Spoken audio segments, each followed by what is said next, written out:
Hi எல்லாருக்கும்.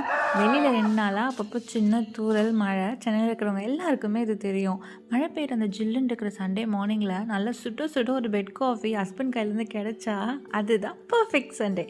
இன்னைய little routine நம்ம நிம்மதியா ஆரம்பிச்சாச்சு. இந்த குளிருக்கு ஏத்த மாதிரி கிச்சன்ல ஹஸ்பண்டுக்கு புடிச்ச முட்டை தோசை, கல்ல மாவு ஊத்தி முட்டைய அடிச்சு ஊத்தும்போது வர அந்த வாசனையும், வெளியில கேட்குற அந்த மழை சத்தமும் சரியான காம்போ. தொட்டுக்க நல்ல கெட்டியான தேங்காய் சட்னியோட பிரேக்ஃபாஸ்ட் சூப்பராகவும் சிம்பிளாகவும் முடிஞ்சுது. மழை இன்னும் விடலை, ஆனால் கிச்சனில் ஒரு பெரிய வேலை ஆரம்பமாயிடுச்சு. இன்றைக்கி லஞ்சுக்கு ஹஸ்பண்ட் நான் தான் சமைப்பேன் அப்படின்னு ஃபீல்டில் இறங்கிட்டாரு. என்னன்னா எறா பிரியாணி தான் வந்து மெனுன்னு சொல்லிட்டாரு.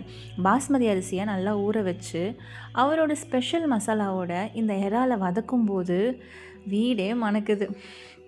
ஃபைனலி பிரியாணி தம்மை ஓப்பன் பண்ணி பார்த்தா அரிசி உடையாமல் ஒவ்வொரு கிரெயினும் நீளமாக இறாலும் சாஃப்டாக பர்ஃபெக்டாக வந்திருக்கு.